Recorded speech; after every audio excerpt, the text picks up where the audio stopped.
आप सभी के लिए नर्सिंग इंस्पेक्टर की न्यू रिक्रूटमेंट के नोटिफिकेशन आउट हुए हैं। यहाँ पे जो वैकेंसियाँ रहने वाली हैं, आपकी सीधी भर्ती रहने वाली है। ओवरऑल 336 पोस्टों पे बहाली हुई है। ये वैकेंसी आपकी परमानेंट बिहार पे रहने वाली है। इसमें ऑल इंडिया की कैंडिडेट फॉर्म फिल कर सकते हैं। बात करेंगे इस वीडियो में क्या क्वालिफिकेशन रहने वाली, किस हिसाब से कैटेगरी वाइज रिजर्वेशन मिलेगा, इसके एप्लीकेशन फॉर्म कब से स्टार्ट होंगे। अभी केवल इसका नोटिफिकेशन कंफर्म हुआ है, इसके एप्लीकेशन फॉर्म अभी स्टार्ट नहीं हुए। बाकी जैसा जानते हैं, कोई भी नोटिफिकेशन आएगा आपको टाइम टू टाइम चैनल के माध्यम से बता दिया जाता है। इसके लिए अगर चैनल पे पहली बार है, आने वाले समय में जो भी वैकेंसी आपसे मिस आउट हो जाती है तो चैनल को सब्सक्राइब करके बेल आइकन ऑल पे कर लेना, जिससे आने वाली वैकेंसी जो भी हो आपको टाइम टू टाइम पता चल जाएगी। एक बार बेल आइकन ऑल पे कर लोगे तो फ्यूचर में जो भी वैकेंसी आएंगी नर्सिंग की, एकदम आपको क्लियर टू कट पता चलता रहेगा। फिलहाल ये वाला नोटिफिकेशन आपको व्हाट्सएप ग्रुप पे शेयर कर देंगे, हम आपको व्हाट्सएप के लिंक दिखा देते हैं। तो देखिए, इसके लिए आप यहाँ पे व्हाट्सएप ज्वाइन कर लेना। यहाँ पे केवल आपको जो नर्सिंग की वैकेंसियाँ होती है गवर्नमेंट की, वही आपको बताई जाती हैं। और खासकर जो प्राइवेट की वैकेंसियाँ होती है वो हम डिस्कस नहीं करते हैं, वो आपको नेक्स्ट व्हाट्सएप पे मिल जाएगा। बाकी फर्स्ट व्हाट्सएप है, लिंक डिस्क्रिप्शन प्रोवाइड कर दी, मैं डायरेक्टली आप ज्वाइन कर लेना। आपको यहाँ पे ये वाला भी नोटिफिकेशन मिल जाएगा जो पीजीआई चंडीगढ़ की सबसे रिक्रूटमेंट आई, इसमें 56 प्लस पोस्ट है नर्सिंग की। आप अगर अप्लाई करना चाहते हो तो यहाँ पे क्लिक करके अप्लाई भी कर सकते हैं। अब बात करें जो आज का नोटिफिकेशन है, क्वालिफिकेशन क्या रहने वाली, सिलेक्शन क्या रहने वाला, कौन कौन से कैंडिडेट हैं जो फॉर्म फिल कर सकते हैं। तो देखिए, जैसे आप वहाँ पे क्लिक करेंगे आपके आगे ऐसे नोटिफिकेशन ओपन होगा। ये लिंक हम आपको सीधा व्हाट्सएप पे क्लियर कर देंगे। मैंने आपको जैसे क्लिक किया, ये वैकेंसी आपके यहाँ पे भी गैजेट पे रिलीज हुई है, तो इसका नोटिफिकेशन आपको यहाँ पे जल्द से जल्द देखने को मिलेगा। कंप्लीट डिटेल की बात करेंगे इस वीडियो में। एलिजिबिलिटी क्या रहने वाली है, सिलेक्शन प्रोसेस क्या होगा, एज लिमिट क्या रहने वाली, सैलरी क्या रहने वाली, एग्जाम पैटर्न क्या रहने वाला है, और मोस्ट इंपॉर्टेंट इसमें किस तरीके के क्वेश्चंस आते हैं, क्योंकि पैटर्न एग्जाम का जानना बहुत जरूरी होता है। पहले बात कर लेते हैं ओवरव्यू क्या रहने वाला है। तो ये वैकेंसी है आपकी नर्सिंग इंस्पेक्टर कैटेगरी की रहने वाली है 2026 में। पोस्ट की बात करें तो इसमें देखिए जॉब आपकी कहाँ पे लगती है। ये जॉब आपकी यहाँ पे जो लगती है, जैसे आप जानते हैं यहाँ पे जो हेड बड़े बड़े ऑफिस होते हैं, जो इनके 112 के ऑफिस होते हैं, या आपके यहाँ पे जो प्लस आपके यहाँ पे जो सेंट्रल गवर्नमेंट की सेंट्रल पुलिस होती है आपकी, वहाँ पे वैकेंसियाँ होती हैं। तो यहाँ पे नर्सेस की ज़रूरत होती है, मेडिकल लाइन की वैकेंसियाँ ज़रूरत होती है, डॉक्टर्स की वैकेंसियाँ आती हैं। उसी कैटेगरी में नर्सिंग की वैकेंसियाँ होती है, बट यहाँ पे पोस्ट आपकी एसआई की कैटेगरी में रखी जाती है। आपका जो काम रहता है, ये जो आपके यहाँ पे बड़े बड़े थाने होते हैं, वहाँ पे आपको इंस्पेक्टर कैटेगरी की वैकेंसी मिलती है। ये आपकी सेंट्रल गवर्नमेंट की जॉब होती है। पोस्ट नेम की बात करें तो नर्सिंग इंस्पेक्टर कैटेगरी की वैकेंसी रहने वाली है। ईयर की बात करें तो 2026 में इसका भी गैजेट रिलीज हुआ है। जॉब की बात करें तो गवर्नमेंट की वैकेंसी होती है, कैटेगरी में नर्सिंग की केवल वैकेंसी आई है। एप्लीकेशन मोड की बात करें तो यहाँ पे आपको एप्लीकेशन ऑनलाइन फॉर्म से फिल करना पड़ेगा। Job location all India candidate form fill कर पाते हैं, इनके जहाँ पे आपके मेन ब्रांच होती है ऑफिस की, वहाँ पे आपको यहाँ पे जॉब मिलती है।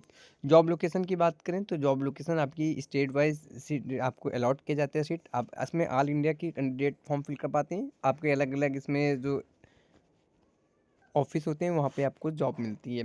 ये आपको तब फॉर्म फिल करते हो उस समय चूज़ करने का ऑप्शन दिया जाता है, या आपका डॉक्यूमेंट वेरिफिकेशन होता है तब आपको वहाँ पे चूज़ कर सकते हो। एक्सपीरियंस की बात करें तो यहाँ पे एक्सपीरियंस आपका रिक्वायर्ड होता है। ऑफिशियल नोटिफिकेशन आप यहाँ पे रीड कर सकते हैं। बात करें इसके एप्लीकेशन फॉर्म कब से स्टार्ट होंगे, तो देखिए इसका नोटिफिकेशन अभी आपका जनवरी से लेकर फरवरी में रिलीज हुआ है। और जो इसके एप्लीकेशन स्टार्ट की बात कर लेते हैं, तो इसके एप्लीकेशन फॉर्म जब भी स्टार्ट होंगे तो हम आपके लिए बता देंगे। अभी केवल इसका नोटिफिकेशन आया है, तो अभी जनवरी फरवरी में इसका नोटिफिकेशन आया है, यानी आज की डेट में इसका नोटिफिकेशन आया है। इसके जो एप्लीकेशन फॉर्म स्टार्ट की बात कर लेते हैं, तो ये एप्लीकेशन फॉर्म जो स्टार्ट होंगे आपके अप्रॉक्सीमेटली 2 महीने बाद आपका एप्लीकेशन फॉर्म स्टार्ट होते हैं। इसके बाद 1 महीने का टाइम मिलता है। कोई भी नोटिफिकेशन है पहले उसका विज्ञापन आता है। विज्ञापन आने के बाद आपके 2 महीने से वेरिफिकेशन है, किसी को कोई आपत्ति होती है तो वो अपना आपत्ति लगा के अपना रोक सकता है। इसके बाद 2 महीने के बाद आपको एप्लीकेशन फॉर्म स्टार्ट डेट पड़ती है। इसके बाद 1 महीने का टाइम दिया जाता है फॉर्म फिल करने का। फॉर्म फिल करने के बाद प्रोसेस होता है, रिटन एग्जाम होता है, डॉक्यूमेंट वेरिफिकेशन होता है, फिजिकल होता है, मेडिकल होता है, तब जाके आपके यहाँ पे जॉब लगती है। आगे बात कर लेते हैं एलिजिबिलिटी क्राइटेरिया, सिलेक्शन प्रोसेस और आपके यहाँ पे एज लिमिट क्या रखी गई है। सो देखिए, यहाँ पे जो आपकी टोटल पोस्ट एक्सेप्टेड अभी रहने वाली 336 वैकेंसी आपके यहाँ पे बहाली की गई है। अभी इसमें हो सकता हो कि थोड़ा इसमें डिले हो जाए या आपकी वैकेंसियाँ चेंज हो सकती हैं। अभी ये जो नोटिफिकेशन रहने वाला है, इसमें कभी भी पोस्ट चेंज हो सकती हैं या बढ़ सकती है। अभी जो नोटिफिकेशन है इसमें 336 पोस्टों पे रिक्वायरमेंट का नोटिफिकेशन आया है। ये वाला नोटिफिकेशन ऑफिशियल नोटिफिकेशन व्हाट्सएप पे शेयर कर देंगे, आप वहाँ से भी जाकर रीड कर सकते हैं। एलिजिबिलिटी क्राइटेरिया की बात कर लेते हैं, क्योंकि मोस्ट इंपॉर्टेंट होता है एलिजिबिलिटी क्राइटेरिया, कौन कौन से कैंडिडेट हैं जो यहाँ पे एलिजिबल रहने वाले हैं। तो जो एलिजिबल क्राइटेरिया रहने वाला है, इसमें अगर आपने बीएससी नर्सिंग किया है तो फॉर्म फिल कर पाते हो। जनरल नर्सिंग रेफरी में आपका रजिस्ट्रेशन है तो फॉर्म फिल कर पाओगे, और must be registered in state nursing council या इंडियन नर्सिंग काउंसिल।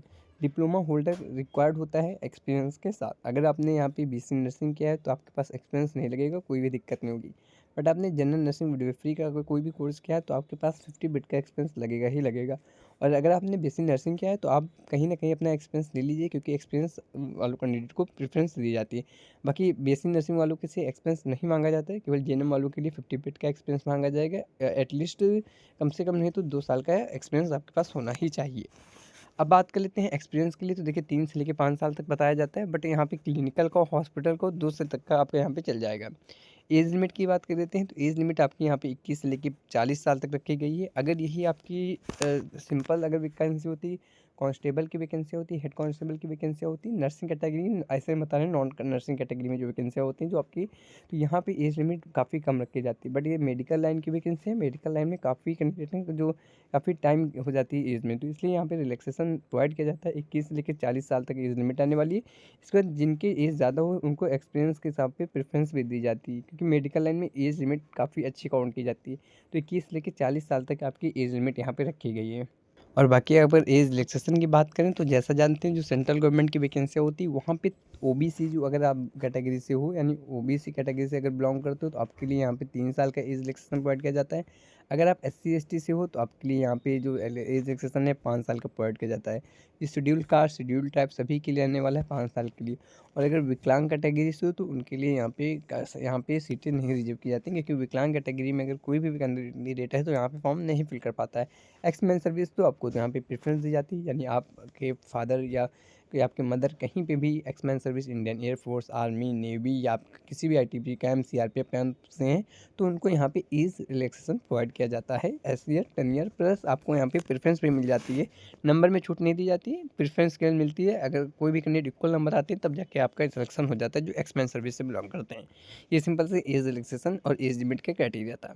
आगे बात करें तो सैलरी क्या रहने वाली है। देखिए यहाँ पे जो आपकी सैलरी रखी गई है लेवल 7 से लेके लेवल 8 का ग्रेड पे लगेगा। लेवल 8 का अगर ग्रेड पे लगेगा तो अप्रॉक्सीमेटली आपकी 99,000 या 98,000 आपकी पर मंथ सैलरी हो जाती है। बाकी अगर लेवल 7 का ग्रेड पे लगेगा तो भी आपकी 82,000 पर मंथ आपकी सैलरी रहने वाली है। अप्रॉक्सीमेट मिनिमम सैलरी आपकी तब यहाँ पे जॉब लगेगी तो 1,42,400 आपकी सैलरी हो जाती है। इसमें आपका टीए, एचआरए, डीए सब कुछ ऐड होता है, प्लस जो मेडिकल के अलाउंस मिलते हैं वो भी ऐड होता है।